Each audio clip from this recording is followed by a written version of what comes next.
Սա այն դեպքն էր, երբ հաղթանակը հայտարարվեց Պանիխիդայի դեմքով ամբողջ այդ քաղաքացիական պայմանագրի թիմի մոտ եւ անձամբ Նիկոլ Փաշինյանի մոտ։ Կարծում եմ հերթական բլեֆներ փորձում անել, մտածելով, որ կկարողանան ազդել հետագա հաշվարկի վրա։ Եվ այն տարօրինակ կեցվածքը, որը ցուցադրեց նաև կենտրոնական ընտրական հանձնաժողովը գիշերվա ընթացքում ուղիղ հեռարձակումները դադարեցնելով եւ նույնիսկ իրենց կայքը սկսեց խաթարվել ինչ որ բարբերաբար փորձում էին գիշերվա ընթացքում ամեն ինչ անել, որ ասենց իրենց ուզած համոզիչ հաղթանակը նկարել։ Կարծում եմ սա էր, բայց իհարկե պատկերը լրիվ ուրիշ է, նույնիսկ իմ համոզմունքն է, որ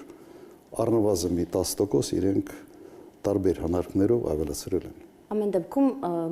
ճշտող հարց ընդդիմադիր ուժերը տարբեր տեսակի եւ մասշտաբի ընտրախախտումների մասին են խոսում, ի վերջո սրանք այնպիսի խախտումներ են, որ կարող էին ազդել ընտրական ամբողջ process-ի վրա եւ պատկերի վրա արդյունքների։ Անկասկած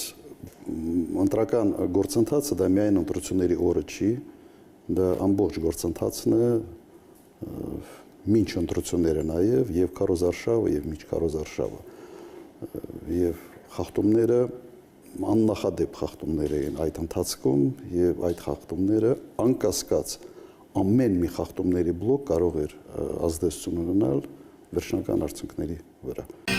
Բաժանորդագրվեք Արմատ մեդիայի ալիքներին YouTube-ում, Facebook-ում, Instagram-ում եւ Telegram-ում։